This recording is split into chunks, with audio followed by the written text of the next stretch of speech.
until Paul comes on before we do the intro.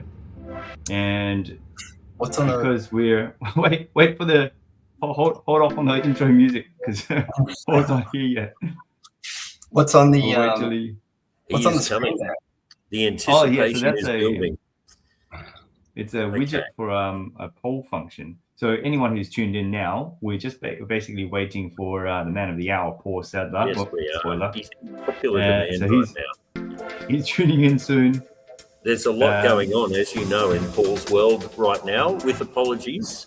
Paul has the inaugural Support at Home Conference 2026 coming to Melbourne Marvel Stadium. So if you're around in Melbourne, Tuesday and Wednesday, Marvel Stadium is the place to be for the Inbox Support at Home National Conference. And they've got a bit of a lineup there, and there's a lot to talk about. Here's the man of the hour right now.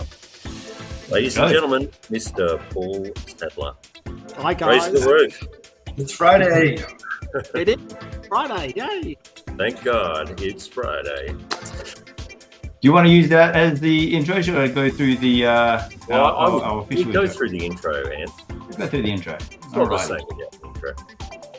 Before, let's kick things off. All right. Welcome back to the All Things Aged Care Weekly Wrap-Up. It's been about 2 weeks since we've done a show. Obviously, the long Easter weekend break, long, because it for those who took an extended leave, you take those 3 or 4 days off and you get a 16-day holiday. But yeah, welcome back. Good to see everyone. My name is Anthony Nguyen, aged care recruitment expert and host of the Pioneers in Aged Care podcast. I'm the guy who's bringing sexy back to aged care through storytelling while simultaneously recruiting high-level clinical personnel and executives into the sector. So if you're open to opportunities in aged care, all you have to do is connect with me on LinkedIn or send your CV to anthony@acrex.com.au. Next, we have Robert Covino, founder and CEO of Mirrors Australia. He led the creation of technologies like Mirrors Metrics and Care Minute Manager, and now Mirrors Plus, an AI-powered platform uniting software and data to streamline everything from admissions to compliance.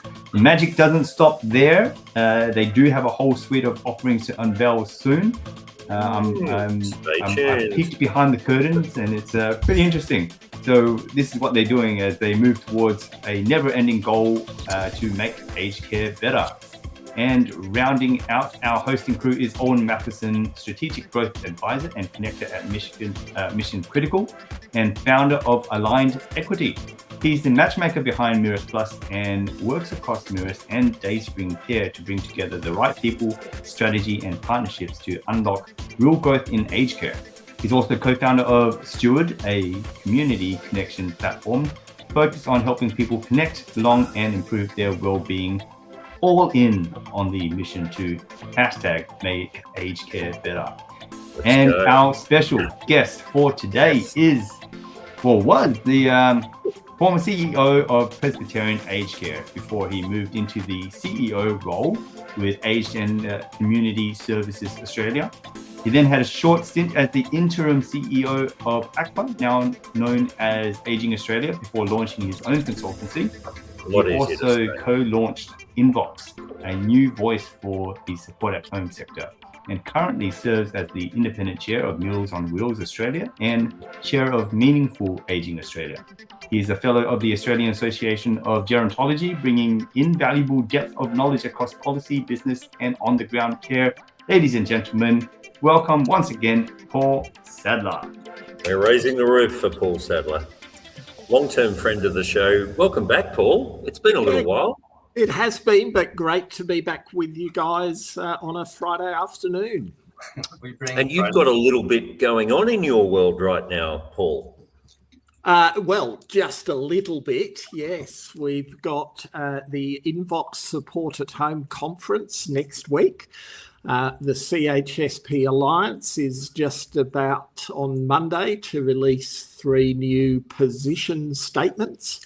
And more generally, I keep getting contacted by the media to talk about the impacts of the fuel crisis on Meals on Wheels. Yes, I've noticed that. And you're recruiting electric vehicle drivers, I believe. And how's that going? We have put out a call for people who might not normally be volunteering with us to put themselves forward. I'm not sure how many people have actually volunteered since we put that call out about a fortnight ago, but hopefully many people have. I did notice a LinkedIn post this morning from Scott Lynch saying he had decided to volunteer for Meals on Wheels. So he did his first run for so well done to Scott Lynch from Community Therapy on the Central Coast. What a good guy. We're going to raise the roof for Scott Lynch for jumping in the deep end and making it happen. Good guy. And Paul, how can they reach out to the listeners? We want to reach out to support you in that. Absolutely. So either via Meals on Wheels Australia's website or the state bodies, for example, Meals on Wheels New South Wales, Meals on Wheels Queensland. They've all of our websites have got information on how you can volunteer or how you can donate to Meals on Wheels services.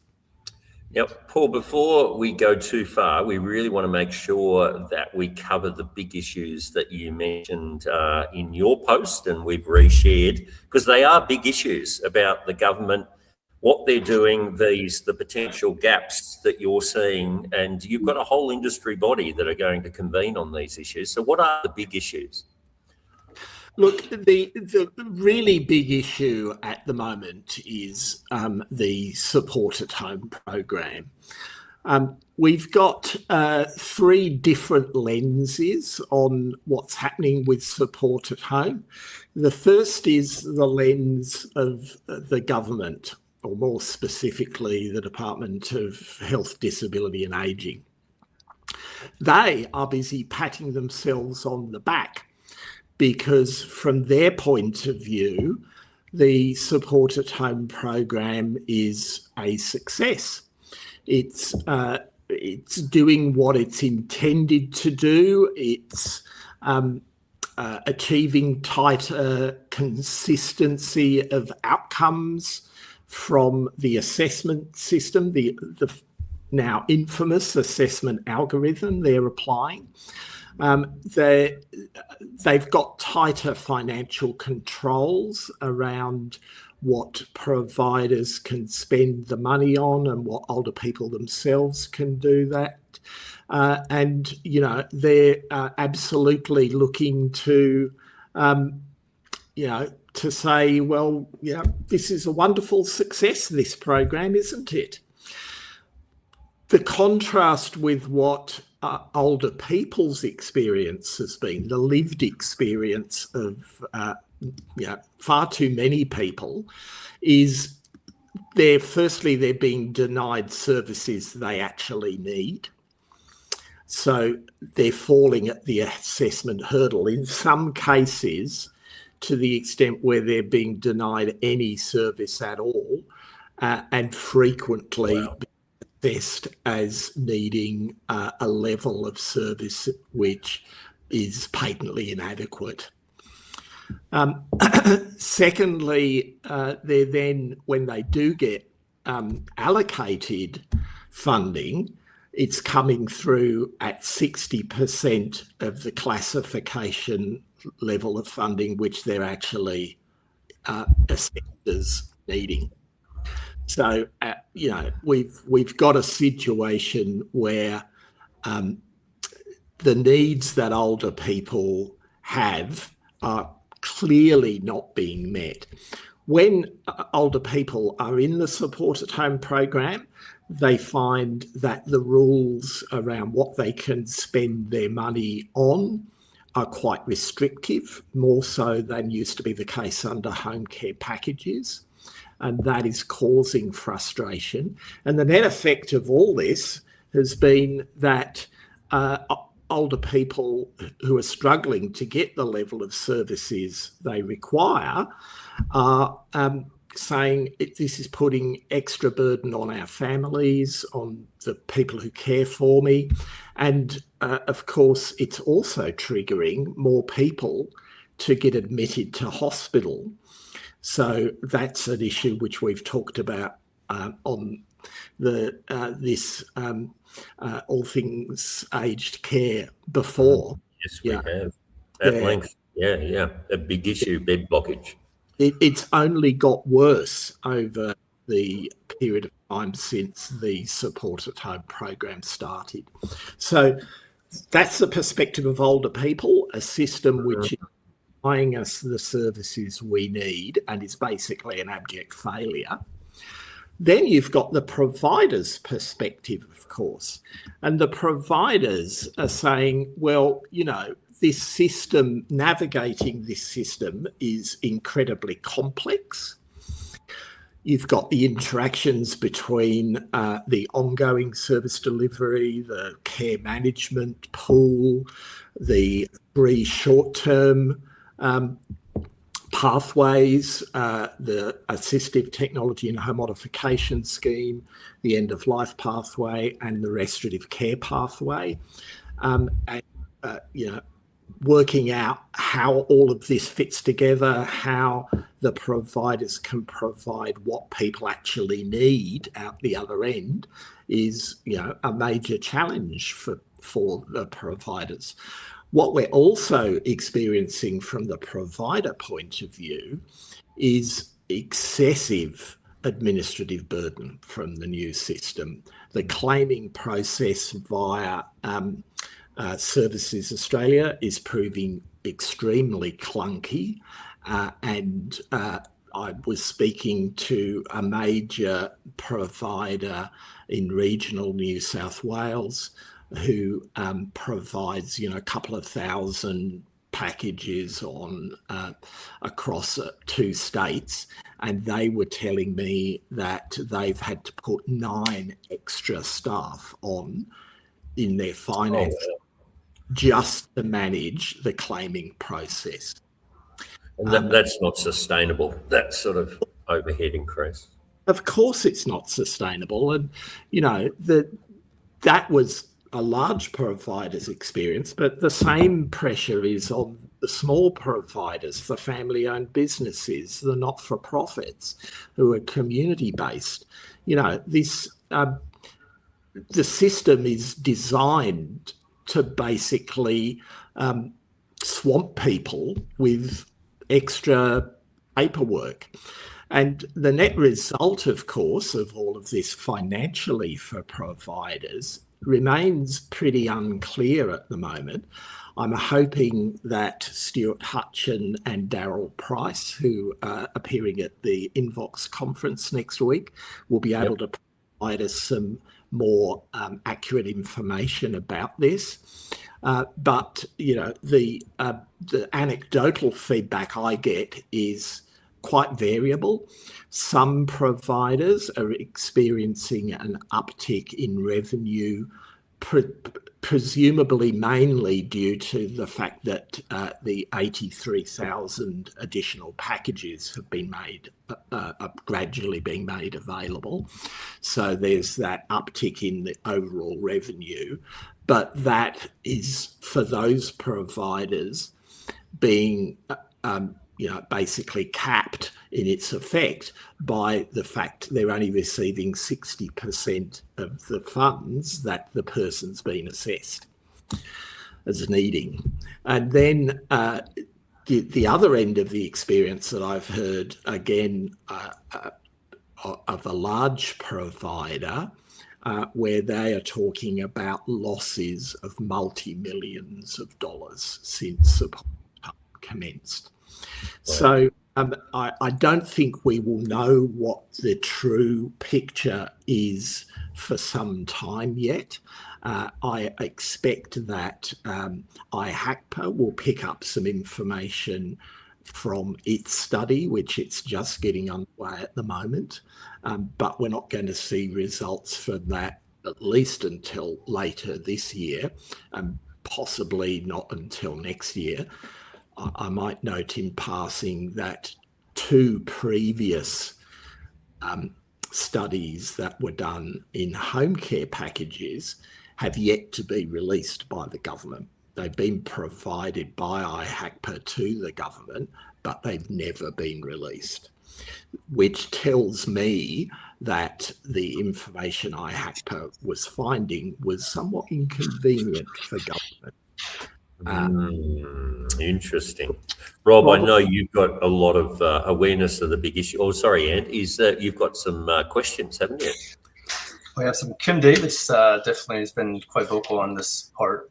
She's the support at home provider up in Townsville. But a couple questions she's had for you, Paul, is specifically wanted to ask you about, what you would recommend to those CHSP providers be doing now in preparation for, I believe she's went on to say, about support at home. And just extend. So, look, my advice to CHSP providers is support the CHSP Alliance, which is saying keep CHSP.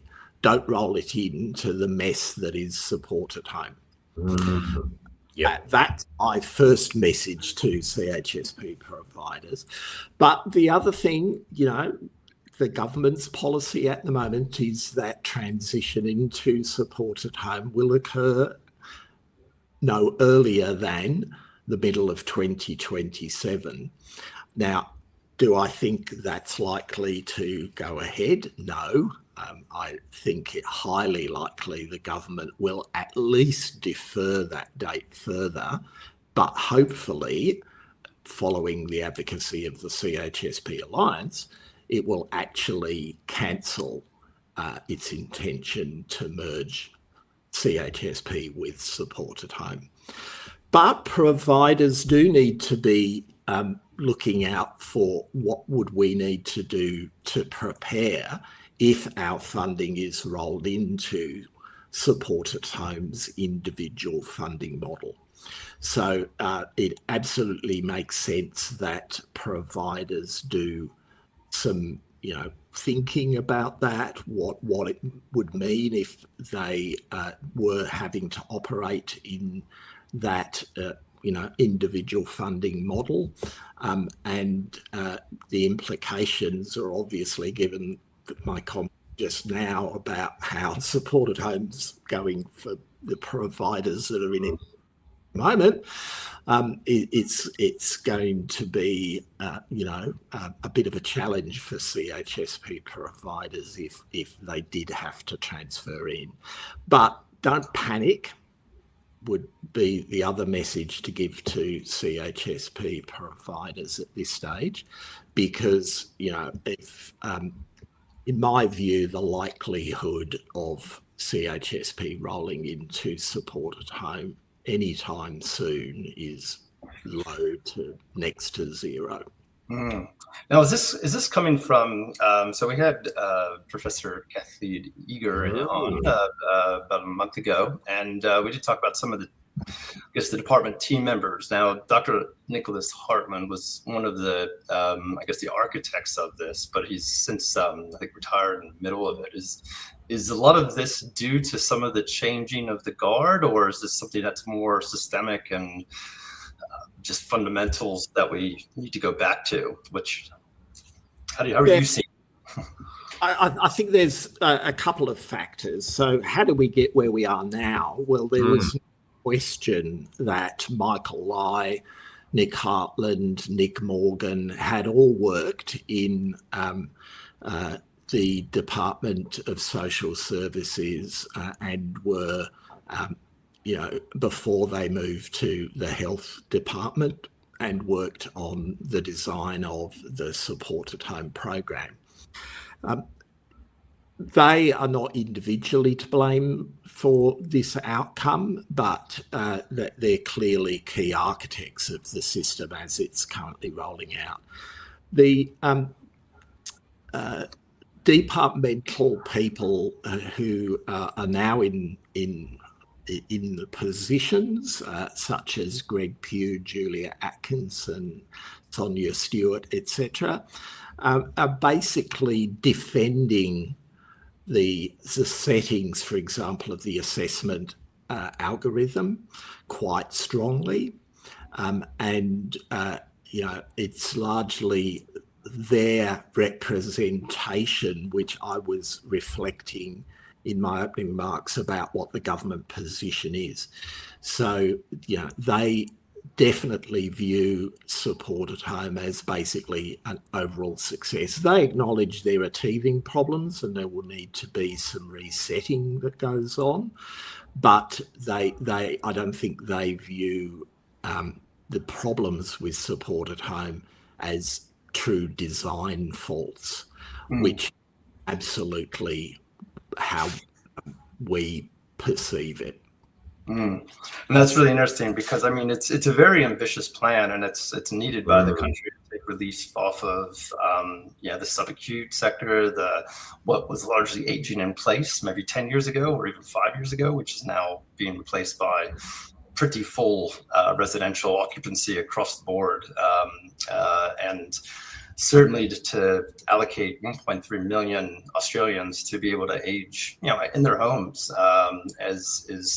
is really a great policy. But with any policy, there's always going to be those nuances when you get into the real hard crux of it. And I think the algorithm's been the one that's getting the most attention within the Senate and a lot of the debates at present. But certainly I think is this typically following a course of new policy rollouts? You've been in the seat for long enough to see a lot of government policies being thrown at this. Yeah, I've seen at least 5 residential care funding models over my 4 decades in the sector, and probably a similar number of efforts between the old HACK program and forerunners of home care packages, community aged care packages, extended aged care in the home.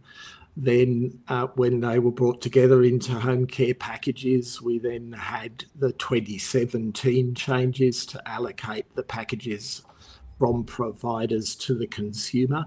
And obviously now the transition into the support at home program. So I've seen numerous changes. There are always teething issues with any funding system change. There does need to be an adjustment where those teething problems are identified, and most times governments do make changes.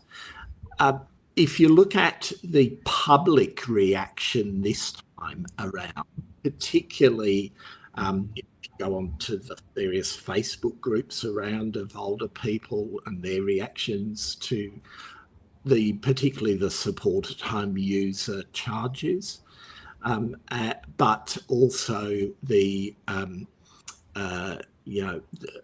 what the advocacy groups are saying, what Council on the Ageing and others is saying. There's pretty unanimous view that this isn't just teething issues. There's some systematic problems with the design of the support at home program, and any government that ignores front page stories on the Daily Telegraph has got problems writ large. And the Murdoch press, the ABC, Anne Connolly is doing further examination of this. She's planning a full episode later this year. The Guardian is running pretty heavily on this. It's absolutely attracting widespread attention, and that attention is not going away anytime soon. And if the CHSP Alliance has anything to do with it, won't be going away anytime soon either. Because that was exactly where we were going with that. It was certainly is there anything different now, because we almost have a trifecta of that perfect storm, where if you look at the residential sector, we've had roughly 5 years of really in action on a lot of the capital projects because of, a lot of everything starting from COVID through to the reform changes to a lot of uncertainty before you're going to commit hundreds and hundreds of millions to building more stock. And that's where, those pressures come from. But it almost feels like there's a very different time, I guess, that we're going through these policy rollouts as well behind the scenes. Is that a fair assessment, or I think that's quite a fair assessment. The interesting thing that my take on it would be that we've seen before changes which take time to roll out. You'll remember back in around 2014, 2015, the decision was taken to remove the ability of residential care providers to retain a portion of the RADs. So they actually became called RADs at that point, and rather than accommodation bonds. The government has now had to reverse course on that and reinstate an ability to retain a portion of the refundable accommodation deposits, because it was one of the factors, Rob, as you say, that was leading to this capital strike by aged care providers. So, there are consequences if you get the settings wrong, and governments might take a long time to realise it. In that case, it's a decade, but eventually they do have to respond. I think it will be very interesting to see whether there is any resetting of some of the tension points in support at home in the budget next month. For example, if the government were to change the allocation of personal care to the independence category and put it in clinical care, that would make a substantial difference to the costs that older people are experiencing when they're trying to use support at home. So, that has a budgetary impact for the government. So it would have to make that decision in the context of the federal budget. Now, the federal budget has some rather big other issues to deal with, such as an international crisis brought on by Donald Trump. And, exactly how much attention aged care will get in the budget is anybody's guess at this point. It's actually a really good point too. Obviously, a key objective of the Support at Home conference is to have different experts that have, pretty informed views on things. Just to give people a snapshot, you've got the Support at Home conference next week. The eve is upon us, only a couple of nights away, sleeps away. Who are you excited about that you've sort of lined up there and the big issues they'll be covering? Yeah. First up, Kevin McCreaton's going to be talking about the latest. We know Kevin, friend of the show. Indeed. The latest. Raise the roof for Kevin. Yeah. And he's, been both getting a sense from providers of how they're experiencing the Support at Home program, but also interviewing, I think it's over 10,000 older people about. Which is a few. Yeah. And picking up what they think about, a range of different pertinent questions around the aged care system more generally. So Kevin's, got the opening address. I'm up second after Kevin, where I'll be talking about those three different perspectives that I've just spoken about, and also talking about the case to retain CHSP separate from Support at Home. We're going to hear from Ian Yates, the former CEO of COTA, and the former Inspector General of Aged Care, of what he sees as what's happened with support at home and how we might try and fix it. And also, I'm looking forward to the current Inspector General, who kicks off the second day of the conference, and Natalie Siegel-Brown will be talking about what her office is hearing directly from older people right around the country, the problems they are having with the participant contribution regime, with the assessment processes. So those same issues that I talked about will get Natalie's independent take on them. And then the rest of the program is going to be a jam-packed program with lots of practical sessions. Fantastic. What can providers actually do to cope with the current system to help participants in the Support at Home program navigate their way through to get the best services they can out of what is clearly a broken system? Well, congratulations to you and Roland and Matt and team, Paul, on assembling such an amazing lineup of people. Where what we love about your culture and your vision is that you're making sure that people are practically equipped for the changes in the market. And we love that you're not just talkers, you're doers, and you're really quite obsessed around getting those practical changes and information out there that moves the needle and alleviates some of that pressure. So thank you for everything you're doing. If anybody hasn't joined Invox Quanta at this point, yes, tell them. Really encourage you to do that. Quanda is a great platform, enables people to ask any questions about support at home or CHSP, and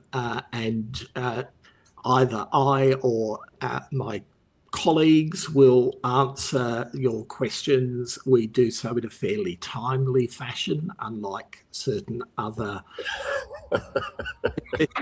Who will not be named today, Paul. You'll see my outreach today. I signed up, so well done. Oh, I love it. A lot of those questions. Great work, much needed. And it's really working quite well now as a peer-to-peer solution. So absolutely. Can we put that up on the? We might put that up on the screen for those playing at home. The details of Quanda, because that's fantastic that you offer that avenue for people that have got those burning hot queries and questions. Just a lot of great content in there, Owen. I was having a sticky beak across a lot of the actual statements and questions, and and some great responses. So definitely. How do you spell Quanda? I'll put it up on the screen. Just Q&A, Q-A-N-D-A, Quanda. There you go. It's that easy. So if you want that's to it. That's it. Challenge of typing that in. Well, I do have some really positive news to share about initiatives we've been talking about with you and Sloan. But Chris Morales from the Whitting Group and his collaborative healthcare program.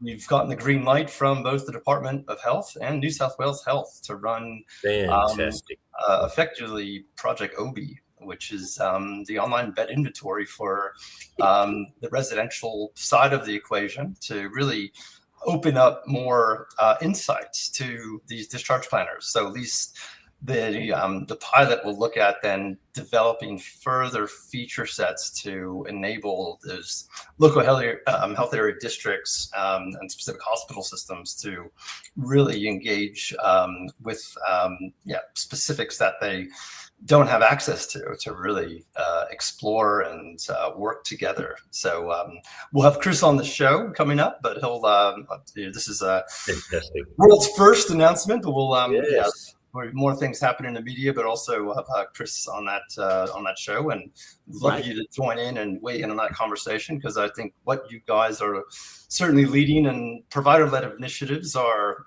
always some of the best ones from my experience, and so it's great to see the sector pull together and really support the wider healthcare system of Australia.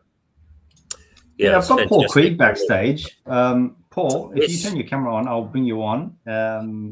If not, and may I say, Paul Creed is a bit of a friend of mine. So I dared him to come on the show because he's passionate about all things legal and making a difference in people's lives through his passion for legal, and particularly in the area of equipping people in that stage of life of aged care and wanting to know their legal, obligations and opportunities. So I really wanted to have Paul on the show to talk about his. Should I bring him on the show and you can coax him out of his shell, or should we be nice? Yeah, I think we should.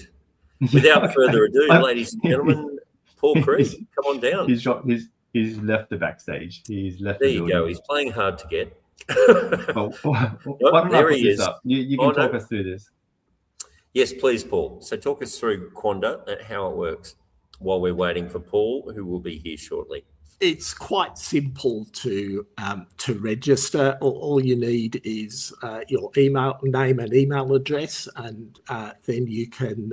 It's free, and we've had over 3,200 people register for Quanda, and that's going up every day, basically. That is fantastic. So 3,200 register.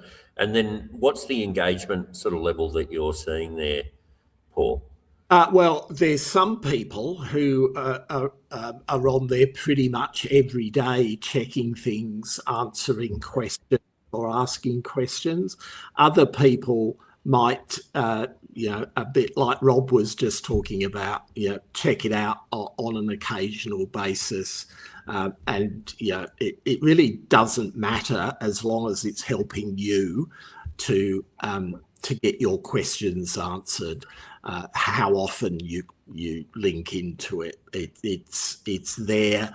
We originally set it up for an initial 2-month period straight after the Support at Home program launched in November. But it's been such a success that we've kept it going since. Paul Creed is back. Hey, there we go. He literally had a technical difficulty, which I've just heard about via text message. Paul, can you hear us?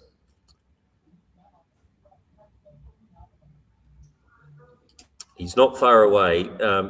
Apologies, everyone. Paul had an iPhone meltdown.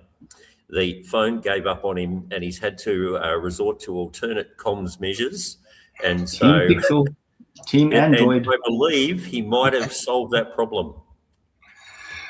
Have we got you, Paul? Maybe in audio form. Yep, there we go. There he is, Paul and his lovely wife, Louise, the dynamic duo of Creed Law. G'day, Paul. Can you hear us okay? We can see you, which is good. So we're halfway there. We've got vision. Now all we need is sound.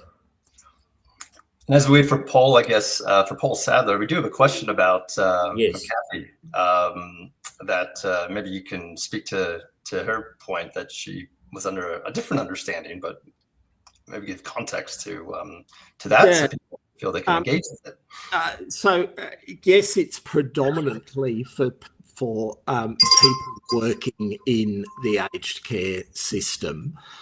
We aim the responses at that level, but I'm certainly aware that there are older people or their carers who have joined Quanda as well. We don't say to those people don't join, but the sorts of questions, as you would have seen, Rob, are quite technical that get asked at times, and the way we answer the questions is designed for providers rather than for older people themselves. So there might be a gap in the market there. As we build our community of purpose, we probably need to think about that. Those that are in the sandwich generation and wanting to know how to look after their parents and those that are coming across all of those new issues that come with entering aged and home care. But thank you for obviously the great work you and your team are doing there, Paul. And I think we might have Paul Creed. Sorry, can you hear us, Paul? We are thinking about whether to offer a consumer quanda, but there are lots of issues around handling something like that, and we haven't made Right. Yeah, that makes sense. You can't just enter something like that. You need to go through the pros and cons and how to best achieve it. And Paul, is there anything we haven't covered while we're waiting for Paul Creed to join? Is there anything we haven't covered that you really wanted to cover?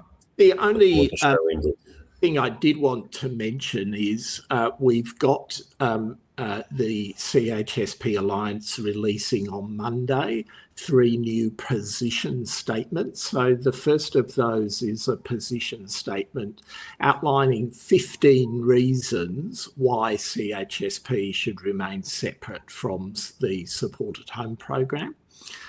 The second of them is a paper looking at the whole question of integration and coordination, and how we envisage that might happen if you do retain CHSP and turn it into a primary aged care program.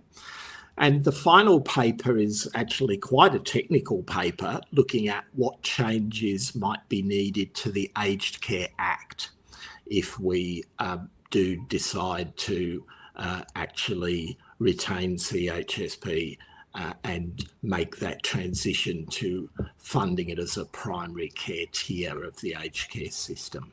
So look out for those on Monday. While I'm busy getting on a plane to Melbourne, I'll be making sure to post some things on LinkedIn to let everybody know about the new position statements from the Alliance. Well, it's a lot to cover there, obviously the 15 positions, which is great. So quite a compelling argument. And we'll be going through all of those at the upcoming conference. Is that right, Paul? The focus of the conference is on the Support at Home program detail. Yes, of course. Yeah.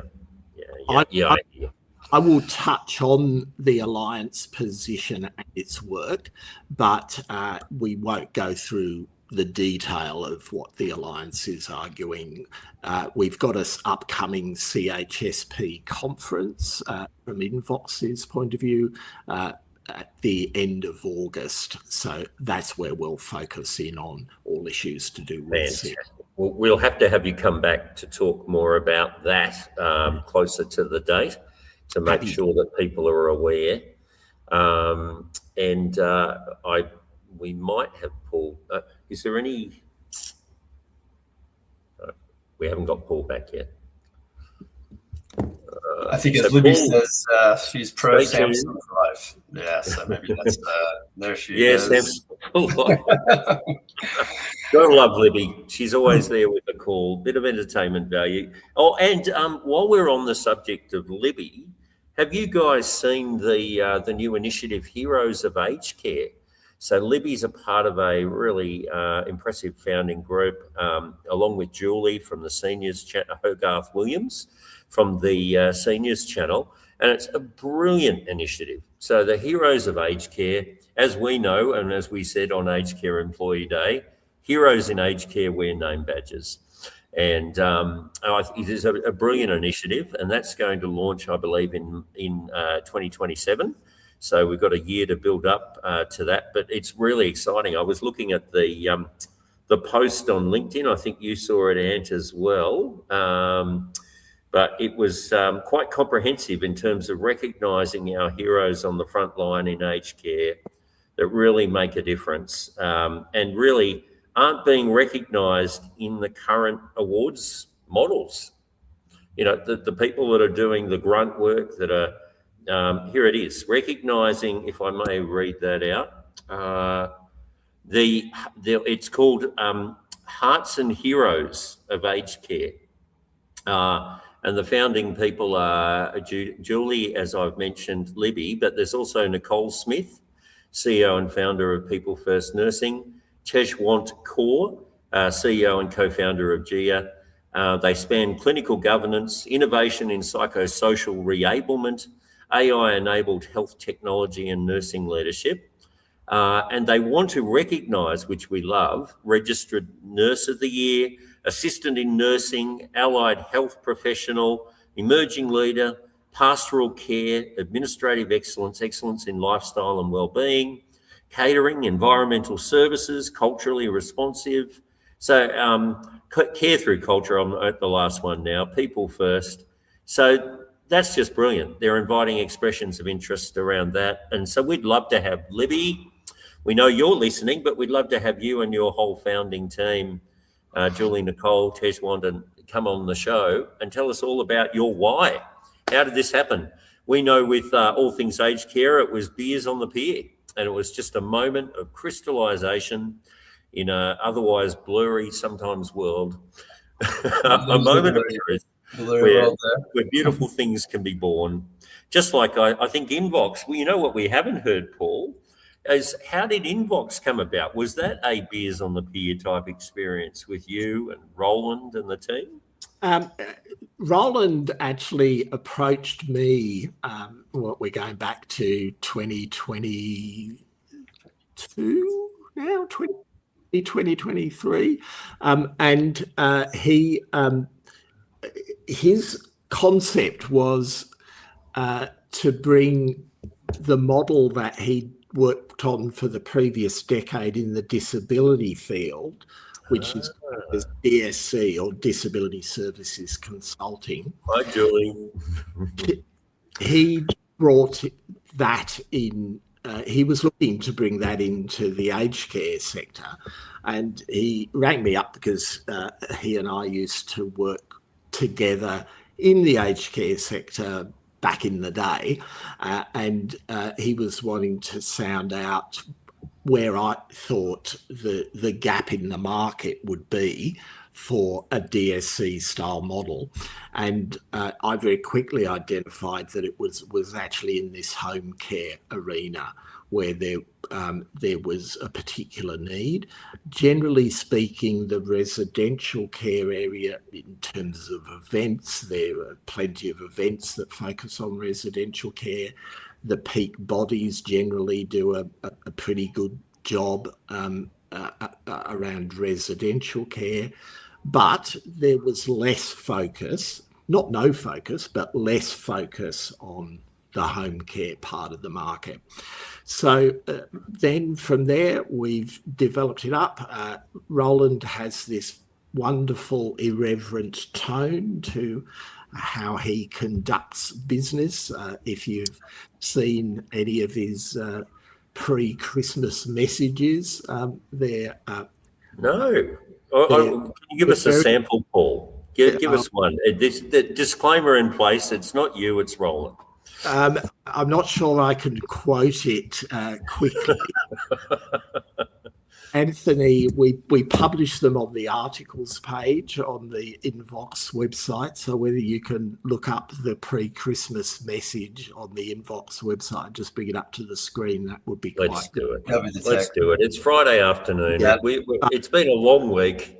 We've got fuel crisis to worry about. We've got government not hearing us. We need a bit of entertainment value. Well, yeah, and I know I'd love to also pick Paul's brain on some of the bed blockage papers he's also written, given some of that topical before we finish, but also to really set up for some future conversations on. I know that term we all hate, but I think we need a new naming convention as well for that. I know Kathy Eager. We need to unlock the bed block, maybe, Rob. Unlocking the bed block. Where am I clicking, Paul? The bed block. On articles up on the top right, Yep, you were there. There we go. And then night before Christmas. Oh, it was the night before Christmas. Here we go, Paul. You get to read it. It was before Christmas, and all around Australia, folks were praying the scheme would not be a failure. The act is in place. The stage should be set. but Annika took off in a taxpayer jet. Who's in now? It's not really known. The lights are all on, but there's no one at home. They changed rules, but not fixed their game. Practice and policy aren't playing the same. Assessments were meant to be simple and fair, but they dropped in a system that just doesn't care. A single front door, the slogans did show. Instead, we got the computer that says no. While their tech spending could rebuild the Great Wall, the funding for providers, well, that's close to stuff all. And older Australians are starting to fret. They're paying in more and it's ending in debt. Then government did what governments do. They twisted no worse off till it barely rang true. Did you not know what we meant when we said what we said? You're not one of the sharpest tools in the shed. No worse off is a principle dear to our hearts. We'll explain it for you again, you slow-moving carts. Maybe tomorrow, today's got a we're busy finding new ways to make old people pay. With saving and wealth, with shares in a house and suspicious good health, the partners can pay too, the husbands and wives. We'll teach them for saving for all of their lives. And if reading this poem makes you feel a bit tense, we're sorry this system just doesn't make sense. We're just having fun, some rhymes, maybe riddles, while remembering life's not all beer and skittles. So here's to the workers who keep getting it done, to the managers, it all run. May your clients stay calm, may your invoices clear, and may it get a bit simple, well, maybe next year. Love it. Raise the roof. Hear his voice literally as you read that as well, Paul. Like that's, you did that well, Paul. That is great. Well, Paul, I've got a little bit of a rapid fire for you. Just a quick, short answer on some of the short ones. But just to evoke some of that responses around this. But the first one is the one policy change that would do more for older Australians than anything else the government is currently planning. Scrap support at home and start all over again. Love it. Okay. And that's a nice, great, quick one. The most underappreciated person in aged care today. You can't say Anthony. His wife's pregnant, so he needs some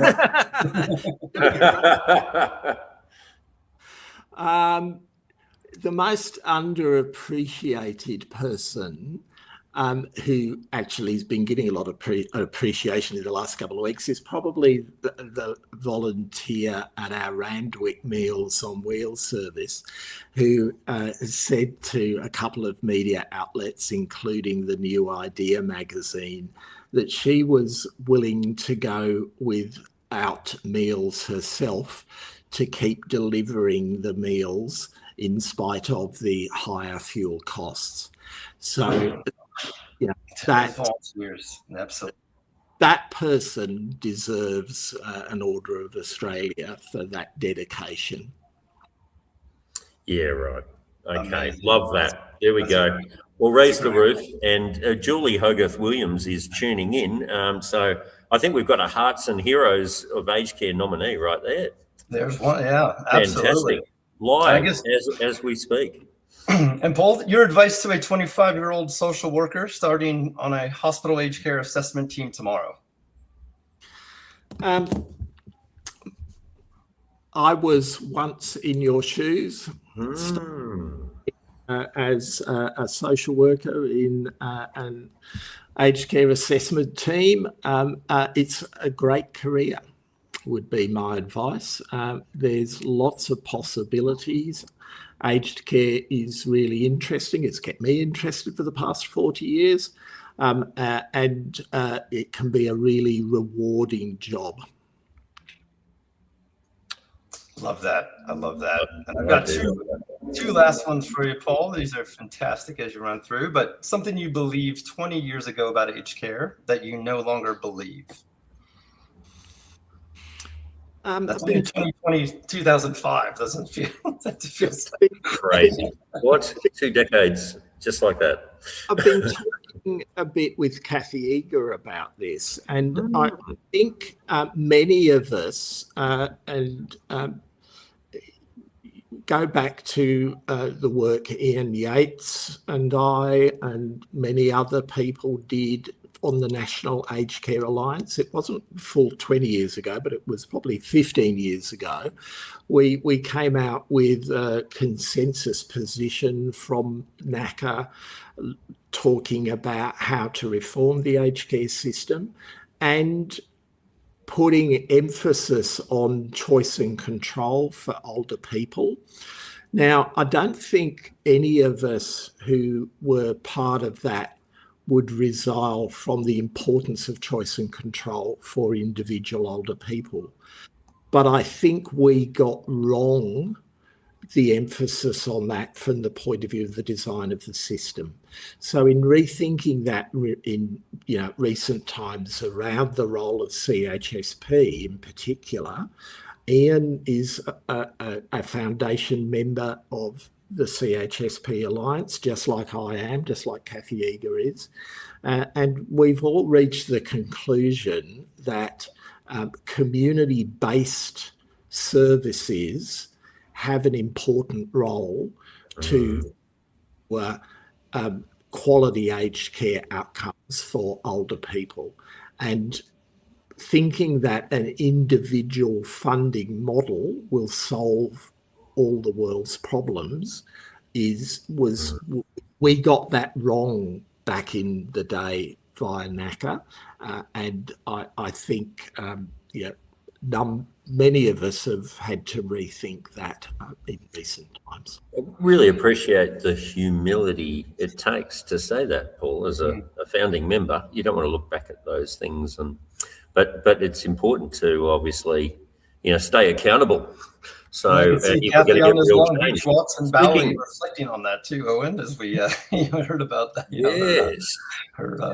Speaking of keeping people accountable, we have a lawyer in the house who loves keeping people accountable. Paul Creed, you're a good friend and you're a good bloke and you're passionate about helping ageing Australians. Do you want to tell us a little bit about your next chapter and Creed Law and what you're looking to do to level the playing field?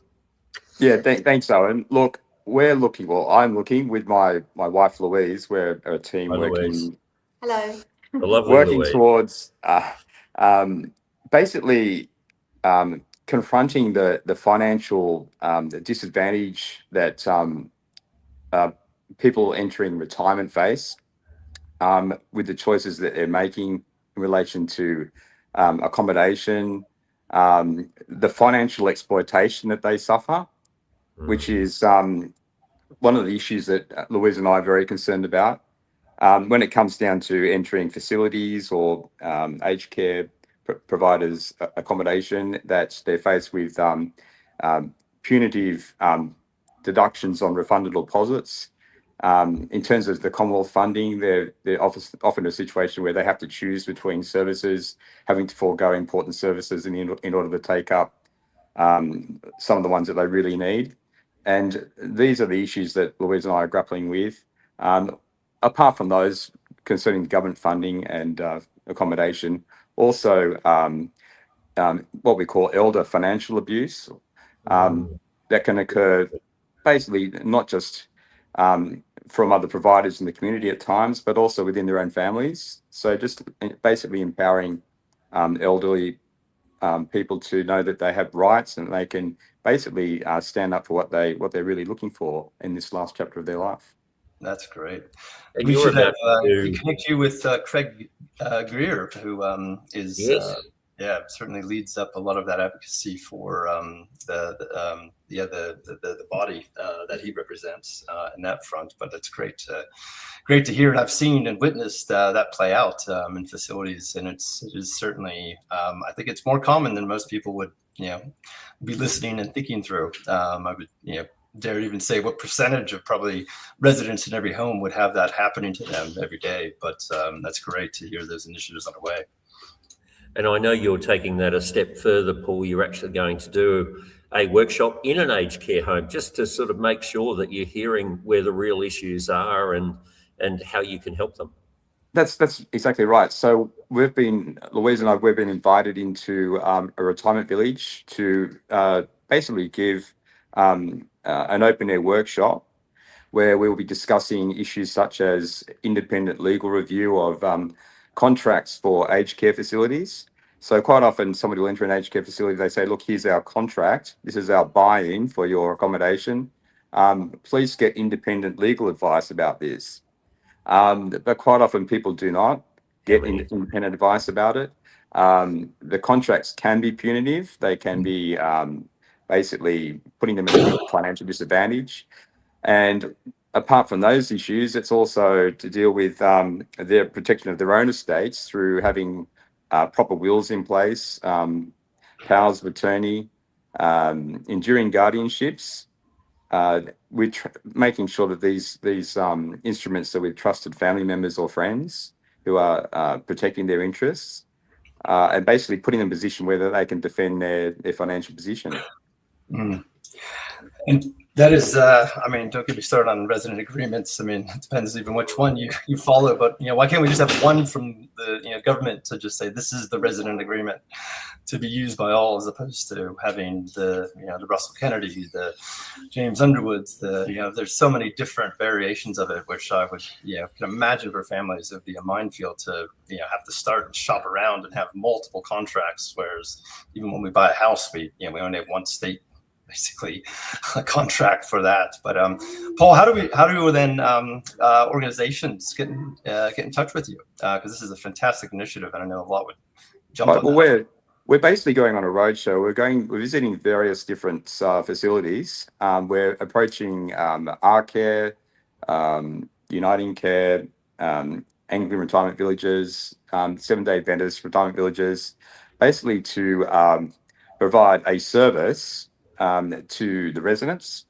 So it will be done through open workshop sessions with a view to having basically walk-in advice centres on the basically the community areas of those facilities where residents can walk in, seek advice and receive help. So we're planning to conduct those regularly every 2 or 3 weeks or so.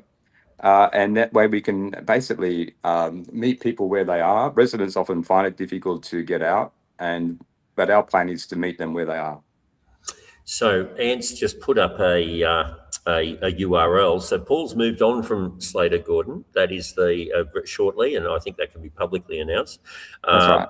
But it is Creed Law, www, if you can change that, Ant, to www.creedlaw.com.au. Is that right, Paul? That's correct. That's the Paul URL Creed. for the website, which will be launched shortly. So please don't jump on right away. We will be putting that up very soon.